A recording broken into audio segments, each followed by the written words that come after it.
Okay, Joseph P. Anthony, glad to have you on Nature of Reality Radio. Saw you on Facebook as someone as a suggested friend. I clicked on you.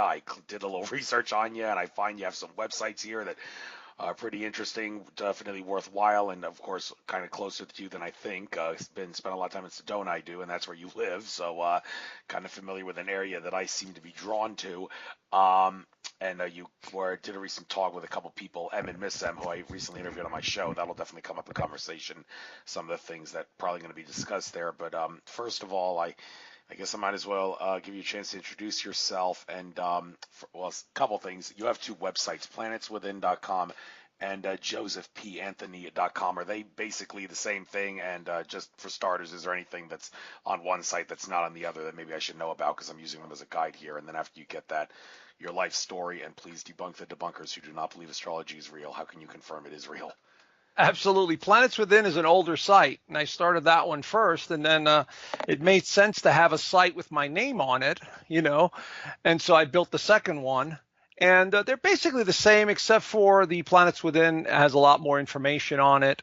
As you know, the more you get your name out there in cyberspace, the more hits you might get, or recognition. So I just have the two, and then of course the YouTube channel and Twitter feed and all the other fun stuff, Facebook, and they basically do the same thing, but it's all about astrology and psychic ability, and I've been fascinated by all this stuff ever since I was a little kid. What does it all mean? Where does it all come from? What is this stuff? So I've gone down that rabbit hole like many people have, and have discovered there is a lot of truth here. There's a lot of connections here to be made with astrology, with the symbolism, with numerology, with tarot, with psychic ability. They're all tied in. And so I have become, a researcher my entire life. I like to say I came out of the womb asking questions about who we are, where we come from, what is this world all about. And so I think I've got it. I think I figured a lot of it out. No one really knows everything, but I think I figured out a lot of it.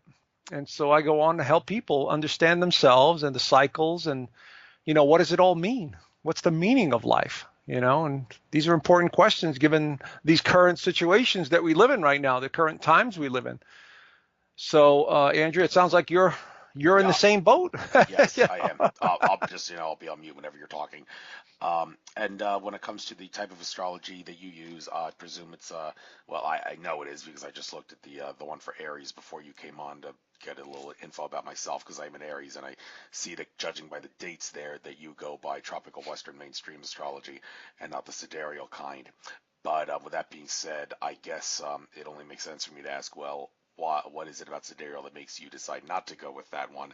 And can you maybe, I guess, compare and contrast them if you can, and if you know anything about sidereal and why you believe this mainstream tropical is the way to go? Oh, sure. I do know about sidereal, and we do use sidereal in Western astrology. We just have to change the program.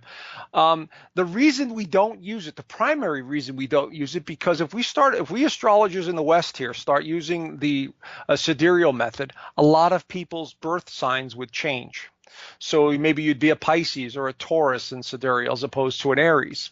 And so we know that it's about 2 weeks off in the Western astrology. When we use the tropical method, we know it's about 24 degrees or about 2 weeks off. And I remember early on when I started doing astrology and I was trying to make predictions, and I said, why are the timelines so far off? Things would happen to clients that happened 2 weeks ago or 2 weeks ahead. And I couldn't quite figure it out. But when I realized that sidereal is more accurate because it actually tracks the constellations as opposed to the tropical, where we here in the United States in the Western astrology, we base it upon the same day every year at the equinoxes. At the spring equinox, the fall, we just, we look at that, but not taking into account that the constellations and the planet and the sun and everything has moved in thousands of years. And so when we look up to that constellation, it's not going to be that accurate. And so I will use sidereal from time to time just to check what's going on in a client's chart. But primarily, here's the thing, though, Andrew, that I want you to understand. I use astrology, even though I'm a professional astrologer and I do charts and all of that stuff. I use it primarily as a guide, and that's what astrology should be used for. I mean, there are wonderful astrologers that are very technical that want to know exactly what time and what minute something's going to happen in a client's chart and so on and so forth. And that's wonderful. But I am a very intuitive, insightful, individual that uses my intuition.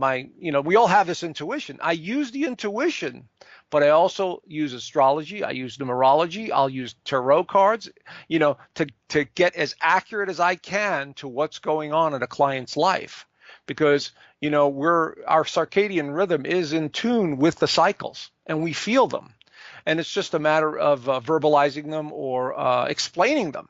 But Western astrology can be very accurate. It is accurate. There's accuracy in it. But sidereal appears to be more accurate, okay, if that makes any sense. But it's just a matter of the timelines being off by 2 weeks. And so it's really a choice. I mean, I could study the Indian astrology, which is one of the most accurate of the the astrologies, and they have an amazing system, which is a lot older, than the Western astrology, even though they came up about the same time. But the Indian people from India are so knowledgeable about quantum physics, about cycles and health and so on and so forth. Then, I'd have to go down that rabbit hole of discovering new mythologies associated with their culture versus just understanding the basic Roman and Greek mythologies. And again, all of these mythologies are basically understanding the psyche, and that's all it is. So once you understand the fundamentals of what the moon means and the sun means and Mercury means, you're able to track them with amazing accuracy, even in, like I said, even in Western astrology. But it appears the sidereal is a little bit more accurate than the Western astrology. Make sense? Yes. Well, one thing about astrology that confuses people is situations where you come in with contradictions, and this is probably something I'm going to be discussing regularly whenever I have an astrology-based guest on my show, because I didn't talk about it too much in the past. But I guess one reason for that is because now I have an example to use myself, looking at my Jupiter in ninth house horoscope, because being an Aries, Jupiter is in the ninth house now for me. It actually says here, one of the things in this guide I'm looking at, a good time to become interested in spiritual matters. Well, the conflict with that is, speaking of Chinese astrology, in those terms, we are in the year of the Earth Pig, and I've done a little research on this, and it turns out that, well, any year is good for spiritual growth, but relative to the other signs in the Chinese zodiac, the year of the Earth Pig is one of the most incompatible when it comes to making the most out of spiritual exercises, and is not a good time for spiritual matters, which kind of flies in the face of my Jupiter ninth house horoscope, which will last until December 2nd, basically most of the time that the Earth Pig year is in. So when people see something like this, they may become a little disturbed and like, how do I make sense of the contradiction? Well, my last guest talked about how it's really not something, well, two guests ago, I should say, discussed, it's really not something to be concerned about. There are simple explanations to make sense of these matters. Can you explain how I should go about something like this and any other time when you run into a contradiction in astrology, looking at different horoscopes and whatnot? Well, here's the thing. I mean, each culture has a different way of looking at it. If you're going to look at the Chinese astrology, which is basically a 12-year cycle, okay? This is sort of like a broad view of how they view it, as opposed to the Western astrology or even numerology. You have to look at the overall of each one.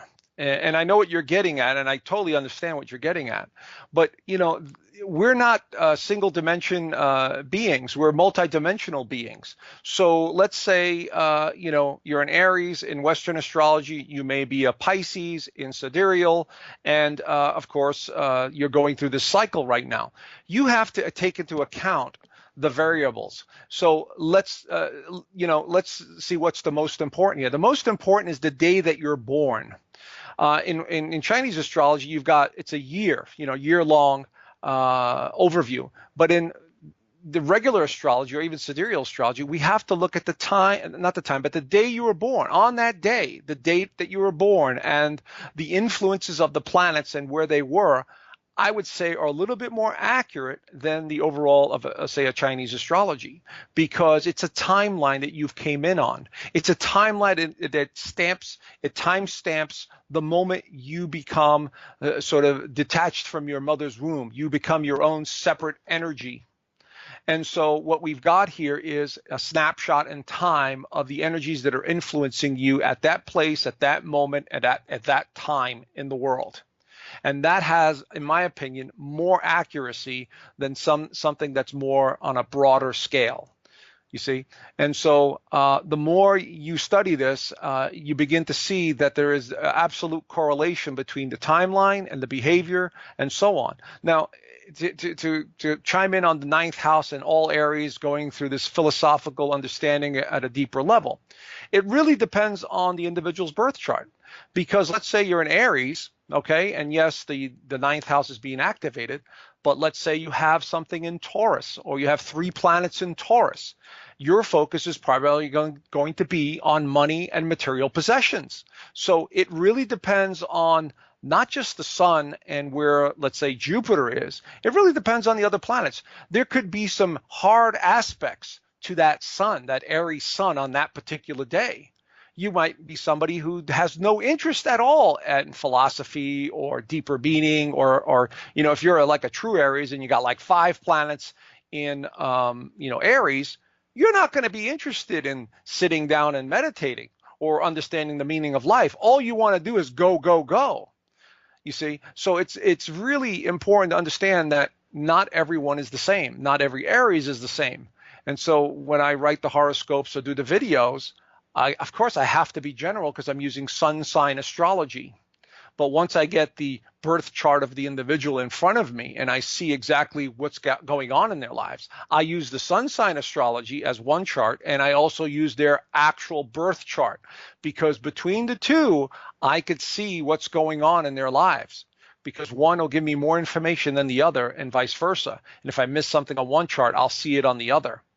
And so it's really, again, kind of tuning into different areas and using the different tools to get to a certain understanding of what's happening. And I don't know if we'll talk about it later, but there's also something happening beyond the immediate astrology right now.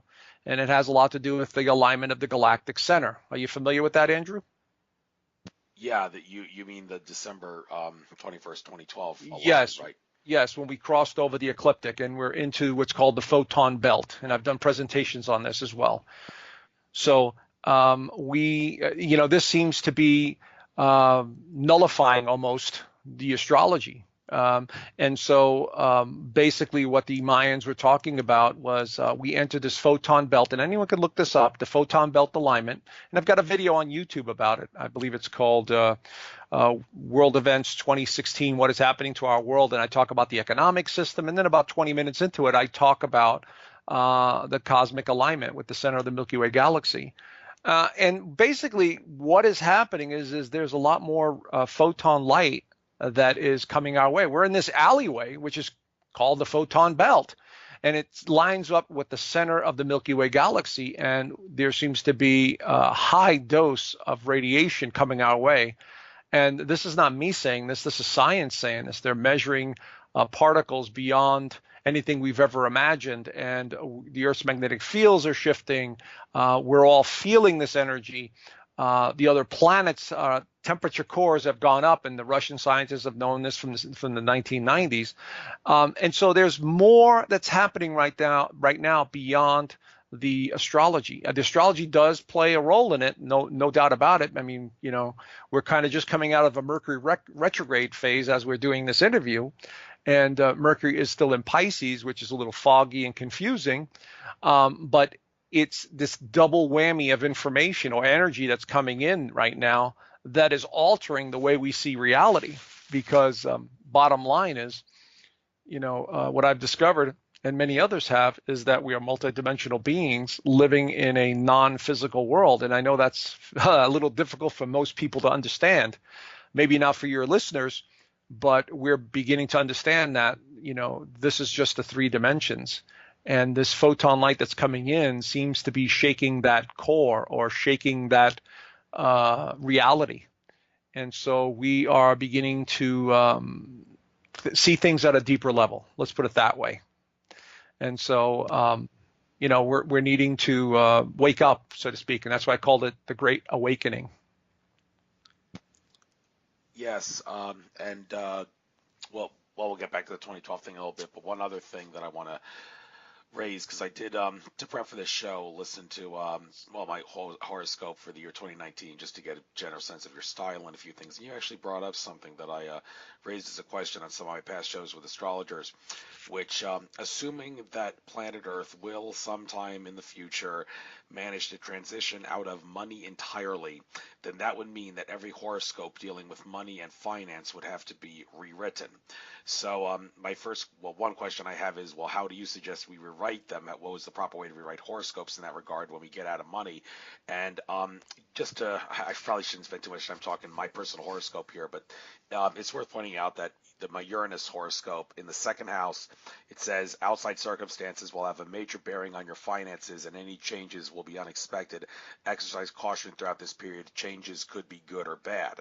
Now I'm seeing that, and that seems to tie in directly with what you mentioned in your video about how in the foreseeable future, we are supposed to, here on planet Earth, transition to some sort of a gold-backed currency. I presume you spoke about that with M, because he's supposedly working with the RV people who are behind that. It's taking longer than you want, but it is in the works apparently. Well, if that is the case, could that RV be the thing that's being talked about in my horoscope here?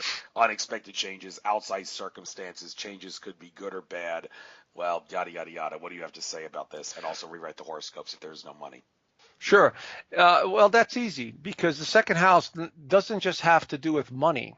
The second house has to do with values and material possessions. Let's just say we don't have any money, and at some point in the future, we won't need any money because everyone will be a lot more enlightened, if you will, and we'll be able to just share, on a different level.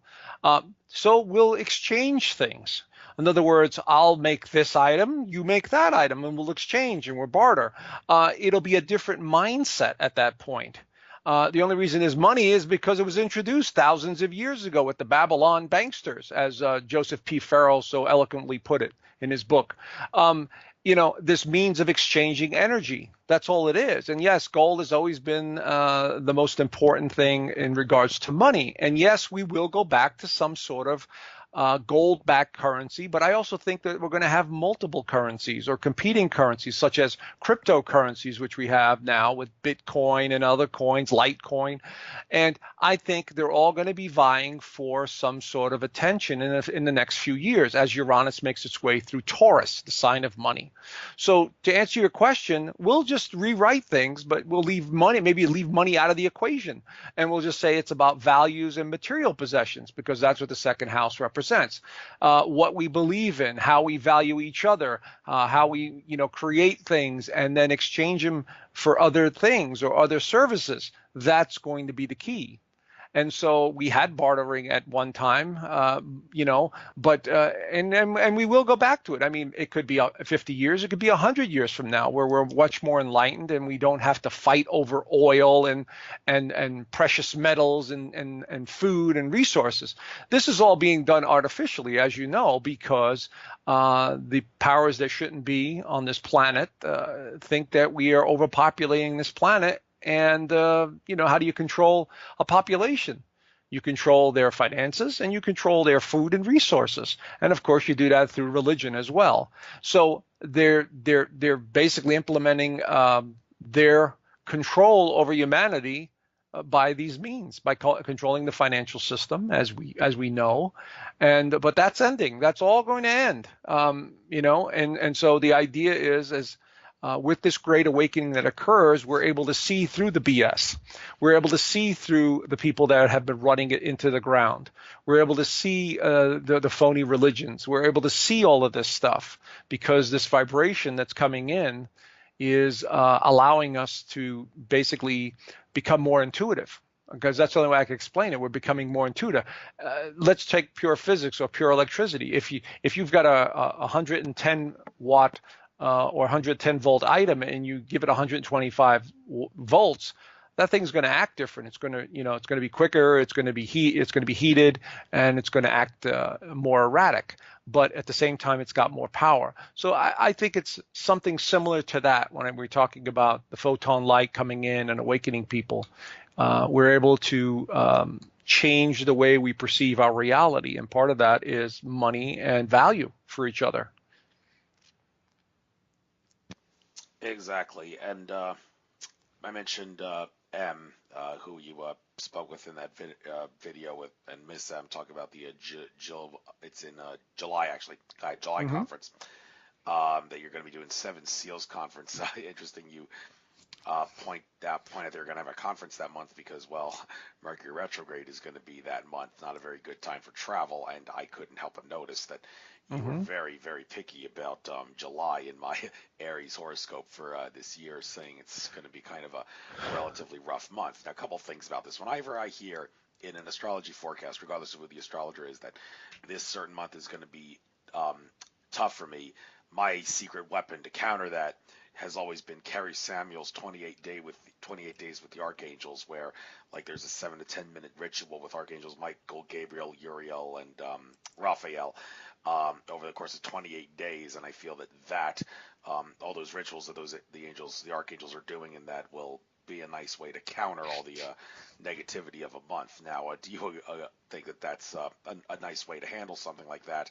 And also, seeing that you're going to be holding the event during a Mercury retrograde, well, does that not concern you? And if it does, what advice can you give for people to counter something like that whenever there's a conflict in your schedule with a horoscope that suggests it's not a good idea to have that in your schedule at that time?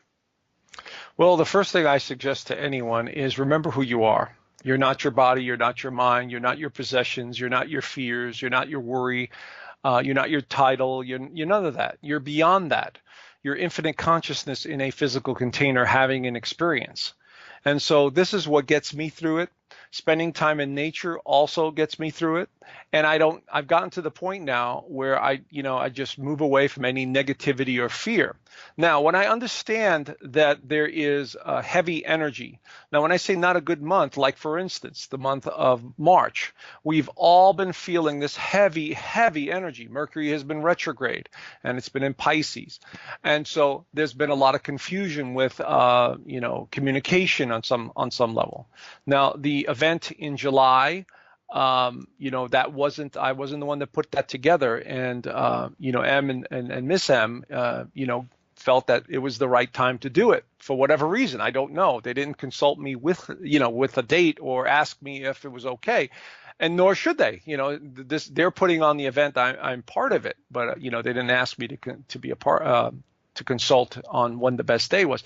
And I think it has something to do with scheduling it at the location that they're doing it at. There was nothing else available, so we had to go with that. So anytime you're scheduling something that there could be a little bit of conflict or the energy is different, you set the intention or you put the energy out there that it's all going to work out the way it's supposed to. Because, we create our own reality. We absolutely do. And the more people you get to understand that, especially, the people here from Sedona, we do get a lot of this stuff. It gets a little woo-woo out there at times, but we create our own reality. So yes, the month of July is going to be heavy energy, and Mercury will be retrograde. I believe it is on the beginning of the month. But what makes the month of July so interesting is because of the two eclipses coming in. Those two eclipses are going to be very powerful. And one's in Cancer. The other one is in Capricorn. But Mercury doesn't go retrograde until the 7th. So it's slowing down. The event is the 5th, 6th, and 7th. So it's basically not really affecting or shouldn't really affect communication or electronics. And that's not to say, something's not going to happen. But when going into these situations and you know that the energy is going to be a little challenging, you go into it with the mindset, I will do the best I can, and I will experience what I need to experience during this event or situation or whatever it is. Mercury retrograde we should not fear Mercury retrograde or heavy energy that comes in like this, because, we still have to get through it. But what makes it difficult is when people don't have the drive or the motivation to participate in events or participate in that which they're need to do. And so the idea is instead of kind of worrying about it, you go into it with a certain mindset. That's the key, the mindset. I will do the best I can. I will experience what I need to experience during this period, and everything will work out, and I'll learn what I need to learn from it. And that should be with everything we do, because remember, we're here for a period of time in this physical reality to experience life in a physical suit. Once we leave this physical suit, now we're in some sort of blissful consciousness without form. So we can't touch, taste, smell, eat, have sex, whatever it is. We can't do it because we don't have a physical body, a container to hold the energy. So while we're here, just experience everything you need to experience, the good, the bad, the ugly, the happy, the sad, whatever it is, and realize that it's all part of your journey and the choices you've made. Now, this is the key, the choices you've made, because at every moment we have the ability to make a choice, to participate or to not participate. And the more you do it coming from this sort of understanding, and, nothing will affect you after that. Nothing will get to you. It'll be this sort of neutral mindset that I will happily participate in this situation and experience what I need to experience. And so that's the way, many Buddhists view life. This is the way many Hindus view life. This is, these are cultures that understand that we're not just physical and that we must keep a certain mindset above just our ordinary worries and concerns. And so the cycles are just transformational periods. And of course, as I've said before in other videos, we're going through a massive transformation. And this one is, again, another energy shift that could affect many of us, especially here in the United States, because we're going through Cancer. We got a solar eclipse in Cancer. And the United States is a Cancer nation. It was born on July 4th, 1776. So look for some major changes to occur in the United States. And it could be anything from a new currency. It could be earth changes. It could be, people getting arrested. Anything, So look for this to come about. Wouldn't that be great? They announce a new currency backed by gold. And that, bankers is going to start getting arrested. So wouldn't that be nice? Yes, it would be nice. And getting into the future of America and first of all, get back to the money thing. At the Andromeda Council contacting Tolek's last conference in Sedona, M and Miss M did talk about how throughout the course of 2019, the economy should be improving, and including the real estate market, which I wonder if that ties in directly to the real estate and living conditions that you referenced in Aries July horoscope and how that may affect it. But because my family's trying to sell the house, and that would direct me to move. But anyhow, not talking about me here. The point is they said the economy is going to be better, but some guy said, well, I actually don't want to hear that because I want to be done with the economy. I want to be done with money. I want to be done with 9 to 5. I want to be done with banker slavery. Why is this taking so long when this RV thing of global currency reset may happen next Tuesday? It's starting to become a stupid and annoying running gag. And well, Tolek chimed in and said, my contacts have told me that there is a 10 to 15 year period when humanity will transition to no money at all. Well, I don't really see how that 10 to 15 year period can get started until we have the global currency reset to switch a gold-backed currency. That would be the perfect spark plug that we would need. So let's talk about long-term astrology. Is there anything long-term, if you do long-term readings, that is, that says that this period in the future, in the coming decades, may be the 10 to 15 year period that Tolek is referencing there? And let's start with that, and then I'll get into the other things. Sure. From an astrological standpoint, we've got Pluto making its way through a Capricorn. Basically, Pluto represents transformation at the deepest level, and Capricorn represents all the structures and powers, in place. Governments, corporations, religions, and we see it changing right before our eyes. And this will last until 2024. And so this is going to be really big, and it'll continue to be big. Once Pluto goes into Aquarius, now humanity really starts to look at things at a much deeper level. So this is about looking at the world from a different perspective. I think at this point we have something that a lot of us know about, UFOs, ETs intervening or basically revealing themselves. And at that point, humanity starts to question its existence. It starts to question its past, what we've been taught, all starts going out the window. And the real truth behind who we are and how reality really works starts to play a major role. Now, over the next 7 years, Uranus goes through Taurus, the sign of values, monies, beliefs. And Uranus is also going to play a major role in taking down the old system, the old guard, if you will. And there's no doubt in my mind that there's going to be a new financial system. It's just a matter of when. And the reason it hasn't been implemented, think about this for a second, Andrew. If we were to implement a new currency tomorrow, okay, how many billions of people, millions upon billions of people on this planet would be totally lost and start to scramble for their money or their resources? It would cause too much devastation and fear. The first thing people would do in the United States here is they would run to the banks. And we all know that the banks don't have any money.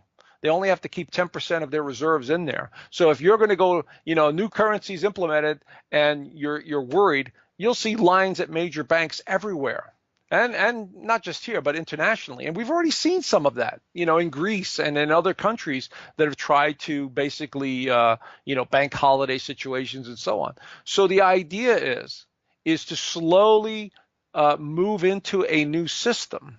And it's happening behind the scenes. If you realize, not just the RV and M and Miss M talking about it, but there are so many other people that I follow and listen to are watching it happen behind the scenes, and everyone knows it because other countries around the world do not want to use the dollar as the world reserve currency. It's worthless digits on a screen that keep getting printed and benefiting the elite.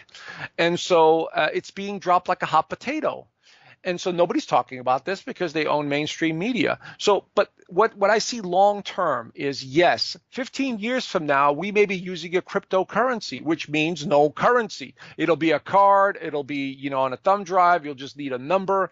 And this is how we'll exchange value amongst each other.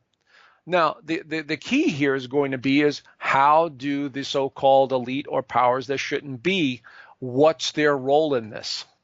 That's going to be the key. Right now, it hasn't been implemented for several reasons. Why? Because so many of these wealthy, gazillionaires like the Rothschilds and the Vatican and many others, they want to know what their role is in all of this. They are not going to give up power without having a seat at the table.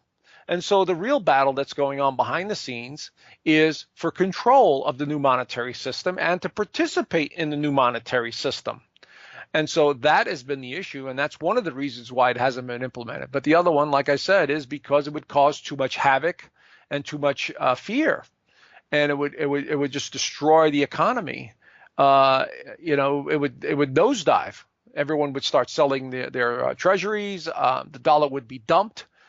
Yes, precious metals would go through the roof, which you and I, of course, would love because we're probably holding them. But the rest of the world will not see it that way. And so it has to be this gradual process. And my role and many others' role in this process is to remind people of who they are, not just the physical side of life where, okay, we need this much money in the bank or we need that house and, to bring us safety and security. I mean, it's important, but, like I said, we are awakening. Neptune in Pisces is going to be there until, I believe, 2026. And this is the spiritual side of life that needs to come forth.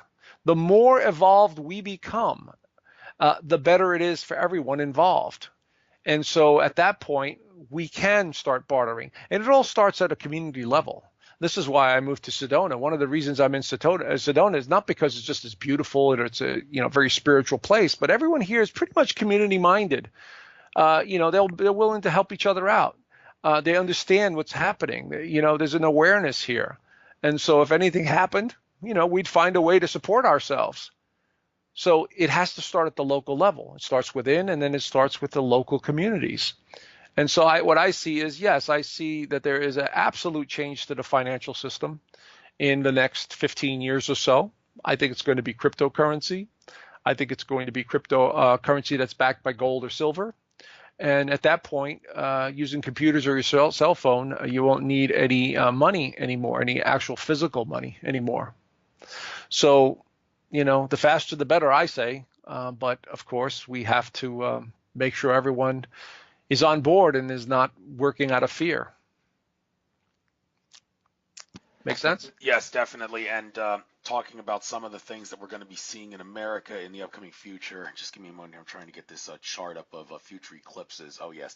You mentioned the eclipses in July of this year, but the eclipses everybody is talking about is, well, the one that, of all eclipses that happened, the one in August of 2017, which went across America from the northwest to the southeast, getting out of the Charleston area.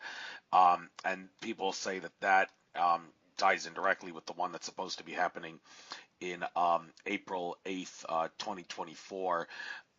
That's going to be going across America in the opposite manner, southwest to the northeast, and the crisscross point of the two eclipses just so happens to be Carbondale, Illinois. That's where I plan to be that day, and I can only imagine the creator gods will make sure it's a clear day in that crisscross point. I can't imagine they'd allow clouds, and I hope they don't, because I missed the 2017 eclipse because of clouds. But in addition to that, people are also forgetting there is another eclipse, October 14th, 2023, that's an annular eclipse that also goes across the western United States to the southeast United States, but it's a little farther south than the one that happened in 2017. So, and it's an annual one, so there is no corona. It's just a ring around the moon. So these eclipses say, some people assert, symbolize the start and the finish, or the finish in particular, of the Roman Empire of the modern era, that is the United States of America.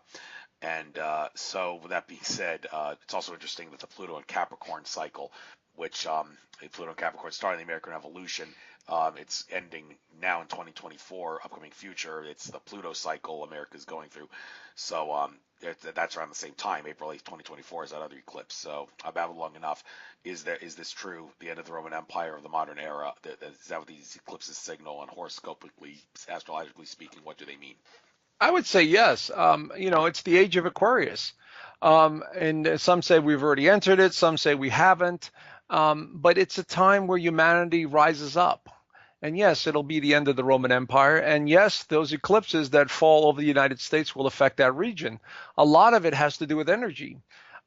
So, we're seeing a lot of these eclipses over the years falling over countries, and all of a sudden their weather patterns start to become erratic or start to change. And I'll give you an example. Indonesia, in say 2002, 2003, I believe it's 2004, there were some severe eclipses over that region. And if you look at the years ahead, they had some of the worst storms and terrible weather going on in that region after these eclipses.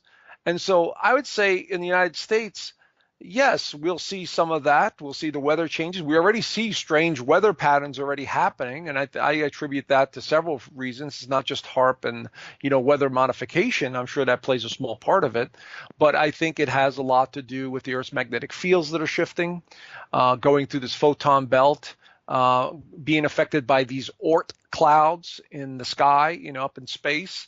All of this geomagnetic energy that's affecting the sun. And so it's a combination of all of it. But yes, the United States will be affected because of that eclipse that happened last August. And I think I did a video on it last year. But because it falls over the United States, we will see all these changes occur over the next few years. It usually takes up to a year, sometimes a few years, for it to slowly sort of transform into this new way of doing things, or the regions that the eclipses affect. You'll see the changes in that area. And so, yes, as we continue to go through eclipse after eclipse cycle, and depending on where they fall, it will absolutely affect the United States or wherever they fall. And this is, again, part of the change in the cycles. I would say to everyone, start watching the weather, start watching the magnetic storms, start watching the Earth changes, and don't do it out of fear. Do it out of just being very mindful of what's happening, and you will see how things are evolving. And then, of course, this is important because, if we can't grow food, or there are regions that are colder than normal, everyone talks about global warming. It's not global warming, it's global cooling. we're going into sort of a colder phase. The sun has been acting very erratic, and it's not as bright, but yet it's very powerful. You get easily burned now. So this has all been documented. And so watch the weather patterns. This is what I've been saying since 2007, 2008. One of the big things that we need to pay attention to is weather patterns, because if you can't, like I said, if we can't grow food, that's going to be a problem, and we're seeing it. So, keep an eye on these things as they relate to not just money and political changes. I mean, we already know that's happening, but the earth changes, and how are they affecting us physically? And so this, I think, is a little bit more important at the moment as we go through all of this shifting energy.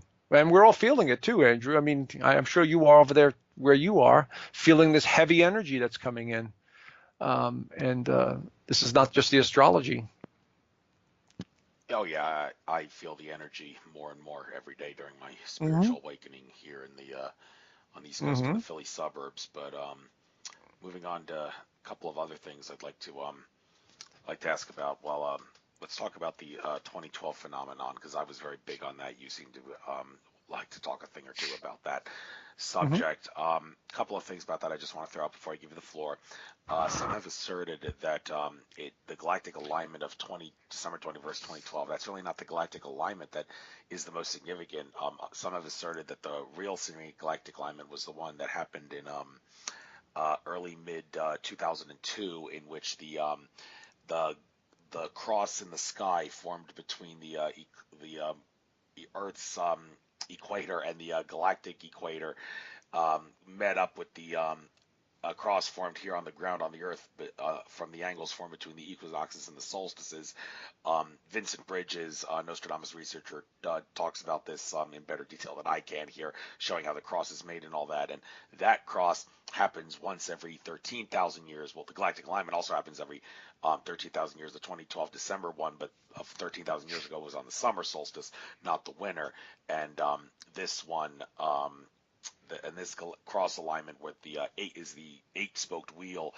Some have asserted in Nostradamus's lost book, and well, I guess I could go along with that. But do you know anything about that galactic alignment? And in regards to the significance of the 2012 alignment, the things I've heard is that's the year when, metaphysically speaking, at the time when time ceased to exist. We still perceive it as 3D because we're used to it, but time does not exist on that day, which is why remote viewers trying to remote view past that date couldn't get anything for a little while, allegedly. And it's also the date when we all experienced universal dream time, Andrew Bartz has said. And well, that was the start of the fourth dimension. Everything is in the fourth dimension. We'll talk about that in great detail with my interview with Jim Self. But understanding what 2012 was really about, there's many other things, but I don't want to blab too much here. And the other crisscross 8-spoked wheel galactic alignment, do you have anything to say about that one? Sure. I've heard various time frames that we entered the galactic, photon belt alignment. I heard 1992. I heard 2001, 2002. But based on my research, and of course I could be mistaken, and talking to Dr. Carl Kalaman about the Mayan calendar, basically we entered that galactic alignment after 2011. I believe it was March of 2011 or somewhere around there, that we actually entered or crossed over it. Now, in other words, there's no turning back. That we were in it, and so I think we entered the beginning phases of it in 1992, where we're at the tip of it. And remember, it takes a while for us to travel through these these huge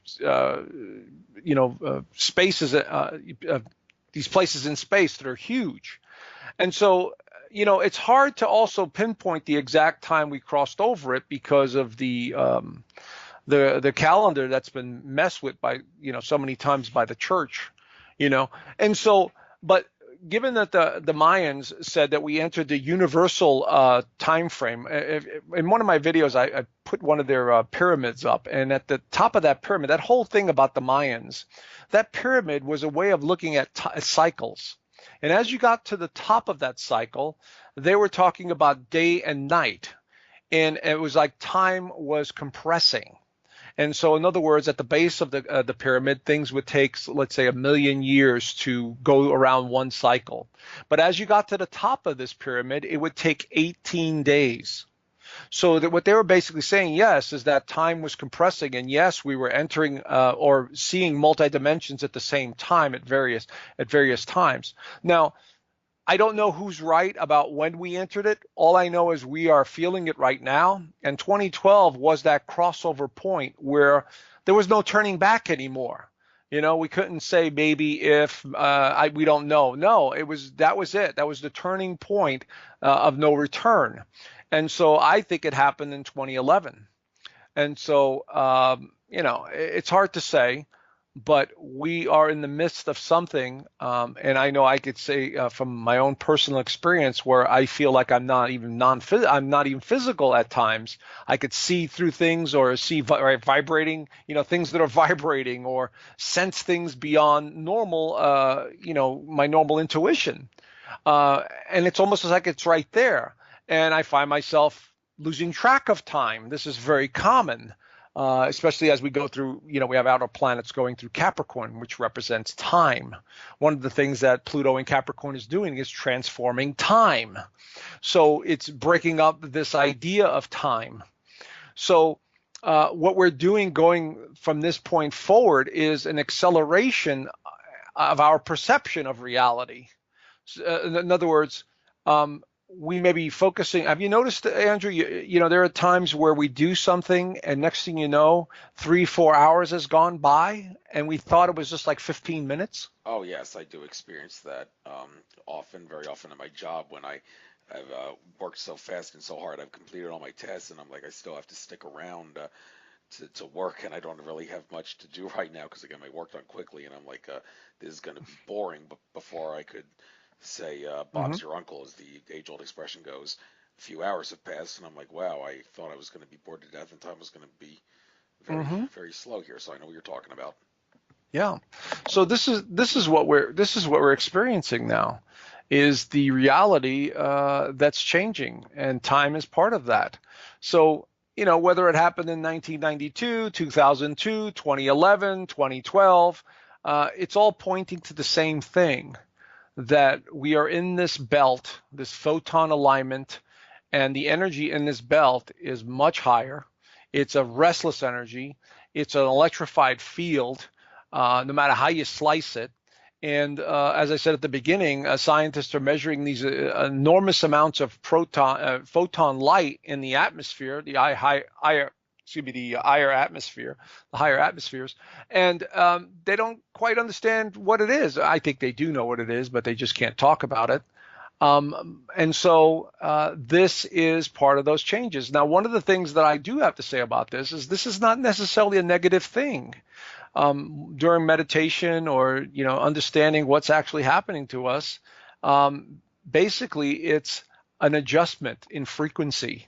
I don't know about you, Andrew, but I know everyone I've talked to, including clients, hears this high-pitched squealing in the ears, and it's not the bad ears or anything. It's basically this frequency that's changing. It's gotten higher, and so we're needing to adjust to this new frequency. Think in terms of light and frequency. We're needing to adjust to this new frequency. And that's what this time frame is all about, is adjusting to a new frequency and seeing beyond the physical. Yes, exactly. And there's many ways that the spiritual and the physical are clashing here in the Philadelphia suburbs and other areas of Pennsylvania. It's not too uncommon to hear booms in the sky. A copy would stop me on the street asking, do you have any idea what those booms might be? And, well, at the time I didn't know, but she would have thought I was a lunatic if I said it's probably a clash between our spiritual and physical reality. But anyhow, let's we only got about a little over 10 minutes, so let's maybe cover a couple subjects on the fly here. First of all, the idea that what the astrology that you and all the other astrologers, for that matter, are doing is not the whole story, because it's been said by people like John Lear has said, and I agree with him, there's 40 planets. Akashic Records, Andrew Barta says there's 66 planets in our solar system, and also if you take into account the fact that Well, a couple of things. First of all, mainstream astrology can't seem to agree on the universal definition of a planet. Every time they do, it Hmm. always accounts for something that people don't normally associate as a planet. But also the fact that, well, the nature of the solar system is going to change over time. Two examples that really stand out here. The asteroid belt used to be a planet, Maldek. Anybody wants to learn history about that, check out Brad Johnson, Hmm. who channels of Dronas. There's a video on his channel about the history of Maldek and how it became the asteroid belt, and also certain, like the moon. The moon is very prominent in astrology, but people say the moon is technically an artificial body. Won't be acknowledged by Hmm. NASA, but the evidence is monumental, and it's also been said the moon can be taken out of its present position at will by the forces that can pilot that artificial body. Well, if that's true, then wouldn't astrology be thrown out of whack if those entities suddenly decided, hey, let's screw around with the astrologers' minds and cause havoc on Earth by moving the Earth way out of the orbit so it's not visible from Earth anymore? Okay, well, that wouldn't that change astrology dramatically? And also, when Maldek was destroyed and was turned into the asteroid belt, wouldn't that have changed the astrology at the time, which would have certainly, if they used astrology, would have gotten Maldek involved because, well, it's in the solar system close to Earth. What's your take on all this stuff? Sure, absolutely. Yeah, the key to astrology is to understand and adapt. So let's say they took the moon out of the equation. That's going to be a big hole, a big void. But then again, so would the adjustment to Saturn, because we know that Saturn seems to be playing a major role with the moon. If you believe what David Icke has been saying, and some other scientists that I've read, I can't remember their names off the top of my head. They wrote a book about who made the moon or something along those lines. But yes, we'd have to change the astrology. But we'll still be able to see the planets coming up. We could still be able to see Venus, Jupiter, and so on. And over time, we'll be able to create a new astrology. Again, it's just understanding cycles. To me, astrology is just understanding cycles. So if we've got new cycles that we need to implement, we will absolutely do that. Now, the other thing also is that many astrologers use the asteroids as a guide. And now we have these other bodies that we could use as a point, or even the stars. There are many astrologers that study the stars and the various stars and the stories associated with them to help guide others or understand the cycles. And this is what I meant, Andrew, at the beginning. It doesn't matter what system you use, as long as it works for you and you understand the cycles that are occurring. Okay, because we're directly in tune with them, no doubt about it. I mean, if you were to sit down and meditate, every single day for, like, say, 3 months, you would start to feel the vibrational changes of those planets and the Earth. I mean, I could do it now. Not that I'm bragging or anything, but I could feel the cycles. I know when Mercury's out of retrograde, or I know when a moon is void of course. I could feel these things. It's like the more you're in tune, because whatever happens out there happens within ourselves. It's one and the same. The vibration is one and the same. And so they're just being used as points of reference. That's all they're being used for. And so if we have to adapt, then we'll adapt. Those of us that understand, we have to adapt because everything's moving. The sun, we know, is a toroidal field energy going through space, and the planets are circling it. And this has all been documented. This is all new in the last 20 somewhat years, with Nassim Haramein talking about it, and many other physicists that are chiming in and saying, wow, we got it wrong. I mean, this is what's actually occurring. And so we're having to change our philosophy or our beliefs or understanding of how these cycles work. And I see so many scientists now who are grasping the spiritual component of the physics, that everything is multidimensional and that we just don't live in a 3D world, and that there's fourth and fifth and sixth densities that seem to be, related to this physical reality. And we have to factor those into the equation. And so we're starting to see everything change. And believe me, after Pluto goes into Aquarius and then Neptune goes into Aries, and in the next 15, 20 years or so, we will see the physics and the interpretation of the physics change dramatically. I think a lot of the secret space program stuff already has it. They already know. And it's just a matter of the public knowing, and free energy devices that use magnetic fields and 0 point energy. This is what we're talking about. And it's just, we can't implement all this stuff because of the lack of spiritual understanding, because we're basing everything on me, mine, I want, I need to accumulate, and so rather than understanding, the more we help each other out, the more we share wisdom and knowledge and respect each other, all life on this planet, the faster we will get to a more loving environment, for lack of a better word, or a more understanding of who we are. No question. No question about that. One more question for me, and then I'll let you close out, get anything you like. But my last question, this is nothing to do with astrology really, but it's some spiritual stuff. I saw on one of your Facebook recent posts something, but you think everybody should see this, something dealing with straw man and birth certificates and all that. This is an area where many of my associates and comrades in the crime fighting and beating the court system community would agree to disagree on.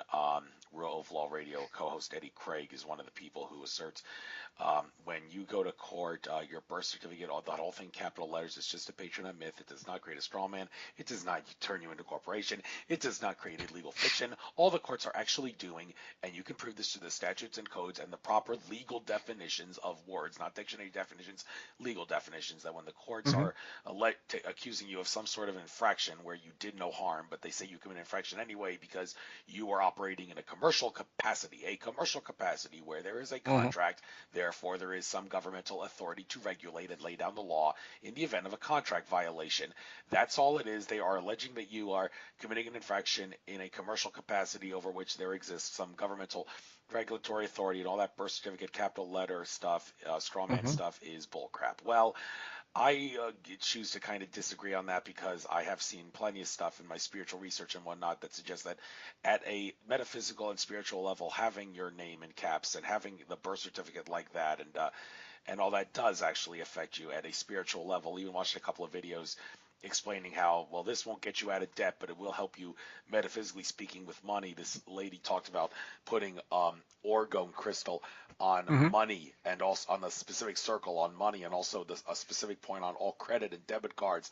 And she used a pendulum to show that the energy moved one way when the crystal wasn't there, but the pendulum spun the other way when the crystal was out, getting rid of the negative energy. So I'm thinking, well, all what people like Eddie Craig and others, bless them for always finding ways to win in the courts, but they're very left-brained and closed-minded, and they don't understand there is a spiritual aspect to this. So are you in that camp who believes there is a spiritual aspect to this, and that's why you put that there, and can you back up the claim, yeah, there is spiritual reality behind the straw man birth certificate thing? Sure, absolutely. First off, you have to understand that we are manifesting at every given moment, that everything in this universe is energy. And money is just a means of exchange, as I've pointed out, and that we are sovereign beings. We are absolutely being controlled, and the way we are being controlled is through, as I said, financial means and also religion. But think about this for a second. All legal documents, when they're capitalized, this is a legal binding. This is in I believe it's Black Laws, the Black Law Journal, whatever that book is, where it states the obvious, that when you have things in capital letters, it represents a company or corporation of some kind, and and so it's the same with I believe with the birth certificate. That when your name is in capital, yes, you do represent your own entity, your own company, and of course we're using maritime law here apparently, but it's all tied in. I mean, the confusion is because you have to dig deep for this information, and of course we know that the courts, according to Jordan Maxwell and many others, are basically part of the corporation that runs the world. Yes, I know what you're talking about in terms of creating an infraction and so on and so forth against you and whatnot. But I do believe that the birth certificate is being used to control us. Our social security number, all of that stuff is all being we're being basically used as collateral to pay back the banks. And the evidence is overwhelming. Think about this in 1913 when they created the Federal Reserve, the same year they implemented the income tax. Why is that? Why is that? And then later on, there were Social Security numbers and birth certificates. I mean, they knew exactly what they were doing. But you got to dig deep to find this information. So yeah, I do believe that we manifest the energy, the money that we need, or the resources that we need. Absolutely. If you use crystals or orgone or whatever you use to manifest it. But at first, it begins with the right mindset. You have to realize how to manifest. And so that's going to be really important. All this other stuff is just the technical side of it, I believe. And, the more you could get out of the system, the better. I mean, I'm considering, living off the land and just, I've got the RV and I might buy some property and just kind of live off the land for a while until everything gets situated, But, there are ways of getting around the system, no doubt about it. And, I think there is credibility. I think there is validity to the whole straw man mindset and whatnot. Yeah, and I'll just conclude by saying, get out of the system. In my interview with Jordan Maxwell, I did interview him. He said one way people try to get out of the system is filing all the necessary and proper legal paperwork to terminate your citizenship to make yourself an officially recognized sovereign citizen. But when you do that, you will have, for all intents and purposes, committed suicide, as you will discover that it is impossible to do anything in the real world, and you'll be lucky if you don't end up homeless or in jail. So that's the reality, and I hope that in the future we can change that so that doesn't happen and people don't have to worry about that, and maybe astrology could be the way to help us as a map. So that being said, we've been on for an hour.